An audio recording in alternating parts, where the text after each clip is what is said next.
ಓಂ ನಮಃ ಶಿವಾಯ. ಸ್ವಾಮಿ ಕುರುಗಜ. ನನ್ನೆಲ್ಲ ಪ್ರೀತಿ ವೀಕ್ಷಕರಿಗೆ ಶಿವಾಮಿ ಕನ್ನಡ ಆಧ್ಯಾತ್ಮಿಕ ಚಾನೆಲ್ಗೆ ಸ್ವಾಗತ.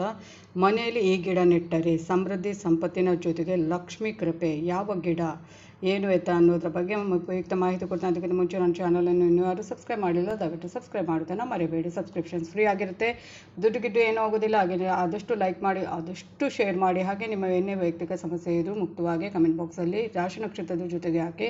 ಒಂದು ವೇಳೆ ರಾಶಿ ನಕ್ಷತ್ರ ಗೊತ್ತಿಲ್ಲ ಅಂದರೆ ಪರವಾಗಿಲ್ಲ, ಡೇಟ್ ಆಫ್ ಬರ್ತ್ ನಮೂದಿಸಿ ಖಂಡಿತವಾಗಿ ರಾಶಿ ನಕ್ಷತ್ರವನ್ನು ಗುರುತಿಸಿ ಅದಕ್ಕೆ ತಕ್ಕ ಸೂಕ್ತ ಸುಲಭ ಪರಿಹಾರವನ್ನು ನಾನು ಅಲ್ಲೇ ಸೂಚಿಸ್ತೇನೆ. ಹಾಗೆಯೇ ಸಬ್ಸ್ಕ್ರೈಬ್ ಅಂತ ಒತ್ತುವಾಗ ಸೈಡಲ್ಲಿ ಬೆಲ್ ಐಕಾನ್ ಇರುತ್ತೆ, ಅದನ್ನು ಪ್ರೆಸ್ ಮಾಡೋದು. ಆಲ್ ಅಂತ ಬರುತ್ತೆ, ಅದನ್ನು ಪ್ರೆಸ್ ಮಾಡೋದನ್ನು ಮರಿಬೇಡಿ.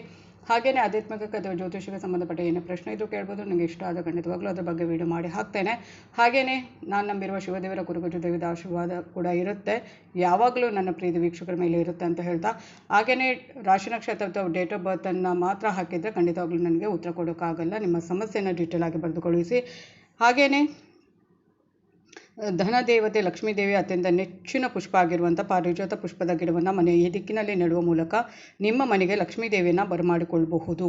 ಆ ದಿಕ್ಕು ಯಾವುದು, ನೆಡುವ ಪದ್ಧತಿ ಕುರಿತು ನಾನು ಮಾಹಿತಿ ಕೊಡ್ತೇನೆ. ವಾಸ್ತುಶಾಸ್ತ್ರದಲ್ಲಿ ಮನಿ ಪ್ಲಾಂಟ್ ಆಗಿರ್ಬೋದು, ತುಳಸಿ ಗಿಡ, ಶಮಿ ಗಿಡದ ರೀತಿಯಲ್ಲೇ ಪಾರಿಜಾತ ಪುಷ್ಪದ ಗಿಡಕ್ಕೆ ಕೂಡ ಸಾಕಷ್ಟು ಮಹತ್ವವನ್ನು ನೀಡಲಾಗಿದೆ. ಧನದ ಅಧಿದೇವತೆ ಆಗಿರುವಂಥ ಮಹಾಲಕ್ಷ್ಮಿಗೂ ಕೂಡ ಪಾರಿಜಾತ ಪುಷ್ಪ ಅಂದರೆ ಅಚ್ಚುಮೆಚ್ಚು. ಲಕ್ಷ್ಮೀದೇವಿಯ ಪೂಜೆಯ ಸಂದರ್ಭದಲ್ಲಿ ಕೂಡ ಕಮಲ ಪುಷ್ಪದ ಜೊತೆಗೆ ಪಾರಿಜಾತ ಪುಷ್ಪವನ್ನು ಕೂಡ ಅರ್ಪಿಸಲಾಗುತ್ತೆ. ಮನೆಯಲ್ಲಿ ಪಾರಿಜಾತ ಪುಷ್ಪದ ಗಿಡ ಇದ್ದರೆ ವಾಸ್ತುದೋಷ ಪರಿಹಾರ ಆಗುತ್ತೆ ಅನ್ನುವಂಥ ಮಾತು ಕೂಡ ಕೇಳಿ ಬರುವಂಥದ್ದು. ಹಾಗೆಯೇ ಪಾರಿಜಾತ ಗಿಡವನ್ನು ಮನೆಯಲ್ಲಿ ಇರಿಸಿಕೊಳ್ಳುವುದರಿಂದಾಗಿ ಮನೆಯಲ್ಲಿ ಆನಂದ ಹರಿವು ವೇಗವಾಗಿ ಕಂಡುಬರುವಂಥದ್ದು ಮತ್ತು ಎಲ್ಲ ಲಾಭವನ್ನು ಪಡೆದುಕೊಳ್ಳಲು ಶಾಸ್ತ್ರದಲ್ಲಿ ಹೇಳಲಾಗಿರುವ ದಿಕ್ಕಿನಲ್ಲಿ ಪಾರಿಜಾತ ಗಿಡವನ್ನು ನೆಟ್ಟರೆ ಒಳ್ಳೆಯದು. ಹಾಗೆಯೇ ಪಾರಿಜಾತದ ಕುರಿತು ನೋಡೋದಾದರೆ ಪುರಾಣ ಶಾಸ್ತ್ರಗಳ ಪ್ರಕಾರ ಮಹಾಲಕ್ಷ್ಮಿ ಹಾಗೂ ಪಾರಿಜಾತ ಪುಷ್ಪ ಎರಡೂ ಕೂಡ ಸಮುದ್ರ ಮಂಥನದ ಸಂದರ್ಭದಲ್ಲೇ ಉದಯವಾಗಿದ್ದು ಇಂದ್ರದೇವ ಪಾರಿಜಾತ ಪುಷ್ಪದ ಗಿಡವನ್ನು ಸ್ವರ್ಗದಲ್ಲಿ ನೆಡ್ತಾನಂತೆ. ಪುರಾಣ ಗ್ರಂಥಗಳ ಪ್ರಕಾರ ಇದು ಚಿರ ಯೌವನ ಹಾಗೂ ದೀರ್ಘ ಆಯುಷ್ಯವನ್ನು ನೀಡುವಂಥದ್ದು, ಕೈ ತುಂಬ ಧನಲಾಭ ಕೂಡ ನೀಡುವಂಥ ಆರ್ಥಿಕ ಯೋಗವನ್ನು ಕೂಡ ಪಾರಿಜಾತ ಪುಷ್ಪ ಹೊಂದಿರುವಂಥದ್ದು. ಎಲ್ಲಕ್ಕಿಂತ ಪ್ರಮುಖವಾಗಿ ಪಾರಿಜಾತ ಪುಷ್ಪವನ್ನು ಮನೆಯಲ್ಲಿ ನೆಟ್ಟರೆ ಅದರಿಂದಾಗಿ ಮಾನಸಿಕ ಸಮಸ್ಯೆಗಳು ಕೂಡ ದೂರವಾಗುತ್ತೆ. ಆ ಸಮಸ್ಯೆ ಹೊಂದಿರುವವರ ಜೀವನದಲ್ಲಿ ಖುಷಿ ಮತ್ತೆ ತುಂಬಿ ತುಳುಕಾಡುತ್ತೆ. ಹಾಗೆಯೇ ಪಾರಿಜಾತ ಪುಷ್ಪ ಗಿಡವನ್ನು ನೆಡುವಂಥ ಸರಿಯಾದ ರೀತಿ ಏನು ಅಂತ ನೋಡೋದಾದರೆ ಪಾರಿಜಾತ ಪುಷ್ಪದ ಗಿಡವನ್ನು ಮನೆಯ ಉತ್ತರ ಅಥವಾ ಪೂರ್ವ ದಿಕ್ಕಿನಲ್ಲಿ ನೆಡುವುದು ಶುಭ ಫಲ ತಂದುಕೊಡುವಂಥದ್ದು. ಇದರಿಂದಾಗಿ ಮನೆಯಲ್ಲಿರುವಂಥ ಪ್ರತಿಯೊಂದು ನೆಗೆಟಿವ್ ಎನರ್ಜಿಗಳು ದೂರವಾಗುವಂಥದ್ದು. ಇದರಿಂದಾಗಿ ಇಷ್ಟು ದಿನಗಳಿಂದ ನೀವು ಏನಾದರೂ ಅನುಭವಿಸ್ತಾ ಇದ್ದರೆ ಆ ಸಮಸ್ಯೆಗಳಿಂದ ಹೊರಬರುವುದು ಮಾತ್ರವಲ್ಲದೆ ಮನೆಯ ಕುಟುಂಬದ ಸದಸ್ಯರ ಮುಖದಲ್ಲಿ ಹಾಗೂ ಮನಸ್ಸಿನಲ್ಲಿ ಸುಖ, ಶಾಂತಿ, ನೆಮ್ಮದಿ ಸದಾಕಾಲ ನೆಲೆಸುತ್ತೆ. ಲಕ್ಷ್ಮೀ ಮಾತೆ ಅನುಗ್ರಹ ಕೂಡ ಆಗುತ್ತೆ. ಹಾಗೆಯೇ ಮನೆಯ ಪಶ್ಚಿಮ ದಿಕ್ಕಿನಲ್ಲಿ ಕೂಡ ನೀವು ಈ ಗಿಡವನ್ನು ನೆಡಬಹುದಾದಂಥ ಅವಕಾಶವನ್ನು ವಾಸ್ತುಶಾಸ್ತ್ರದ ಪ್ರಕಾರ ನೀಡಲಾಗಿದೆ. ಇದರಿಂದಲೂ ಕೂಡ ಮನೆಯ ಒಳ್ಳೆಯ ಫಲಗಳಿಗೆ ಇನ್ನಷ್ಟು ಹೆಚ್ಚಿನ ಪ್ರಚೋದನೆಯನ್ನು ನೀಡಿದಂತಾಗುತ್ತೆ. ಅಂದರೆ ಯಾವ ದಿಕ್ಕಿನಲ್ಲಿ ಪಾರಿಜಾತ ಗಿಡವನ್ನು ನೆಟ್ಟರೆ ನಿಮಗೆ ತುಂಬಾ ಅದೃಷ್ಟ ತರುವಂಥದ್ದು ಅನ್ನೋದನ್ನು ಮೊದಲು ನೆನಪಿಟ್ಕೊಳ್ಳಿ. ಎಲ್ಲೆಲ್ಲಿ ನೆಡಲಿಕ್ಕೆ ಹೋಗಬೇಡಿ. ಎಲ್ಲೆಲ್ಲಿ ನೆಟ್ಟರೆ ಏನಾಗುತ್ತೆ, ಸಮಸ್ಯೆಗಳೇ ಜಾಸ್ತಿ ಆಗುತ್ತೆ ಹೊರತು ಯಾವುದೇ ಪರಿಹಾರ ಅಥವಾ ಯಾವುದೇ ಇದು ಸಿಗಲ್ಲ. ಹಾಗೆಯೇ ಇನ್ನು ಎಲ್ಲಕ್ಕಿಂತ ಪ್ರಮುಖವಾಗಿ ಮನೆಯ ದೇವಸ್ಥಾನದ ಬಳಿಯಲ್ಲಿ ಪಾರಿಜಾತ ಪುಷ್ಪವನ್ನು ಇಡುವುದು ಕೂಡ ಸಾಕಷ್ಟು ಲಾಭದಾಯಕ ವಿಚಾರ ಎಂಬುದಾಗಿ ವಾಸ್ತುಶಾಸ್ತ್ರ ಹೇಳುವಂಥದ್ದು. ನೆನಪಲ್ಲಿರಲಿ, ಎಲ್ಲಕ್ಕಿಂತ ಪ್ರಮುಖವಾಗಿ ವಾಸ್ತುಶಾಸ್ತ್ರ ಹೇಳುವಂತೆ ಯಾವುದೇ ಕಾರಣಕ್ಕೂ ಪಾರಿಜಾತ ಪುಷ್ಪದ ಗಿಡವನ್ನು ದಕ್ಷಿಣ ದಿಕ್ಕಿಗೆ ನೆಡಬಾರದು ಅಥವಾ ಇಡಬಾರದು ಎಂಬುದಾಗಿ ಹೇಳಲಾಗುತ್ತೆ.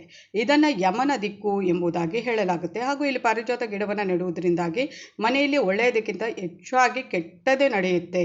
ಹೀಗಾಗಿ ಅನಾಹುತಗಳನ್ನು ಆಗುವುದನ್ನು ತಪ್ಪಿಸುವುದಕ್ಕೆ ಯಾವುದೇ ಕಾರಣಕ್ಕೂ ಕೂಡ ದಕ್ಷಿಣ ಭಾಗದಲ್ಲಿ ಪಾರಿಜಾತ ಪುಷ್ಪವನ್ನು ನೆಡಬಾರದು ಅಥವಾ ಇಡಬಾರದು. ಅದನ್ನು ನೆನಪಿಟ್ಕೊಳ್ಳಿ.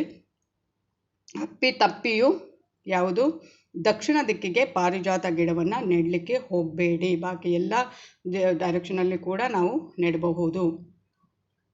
ಹಾಗೆಯೇ ಇದನ್ನೆಲ್ಲ ನೆನಪಿನಲ್ಲಿಟ್ಕೊಂಡು ನೀವೇನಾದರೂ ಈ ಪಾರಿಜಾತ ಗಿಡವನ್ನು ನೆಟ್ಟರೆ ತುಂಬಾ ಖಂಡಿತವಾಗ್ಲೂ ಅದೃಷ್ಟ ಅನ್ನೋದು ಹುಡುಕಿಕೊಂಡು ಬರುವಂಥದ್ದು, ತುಂಬಾ ಮನೆಯಲ್ಲಿ ಸುಖ, ಸಮೃದ್ಧಿ, ನೆಮ್ಮದಿ ನೆಲೆಸುವಂಥದ್ದು.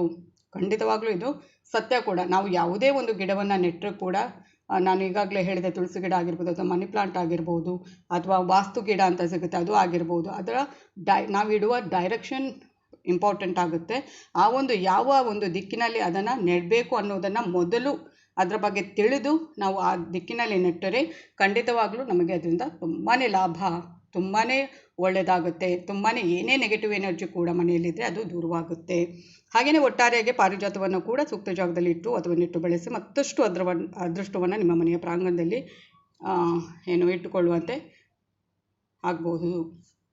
ಧನ್ಯವಾದಗಳು.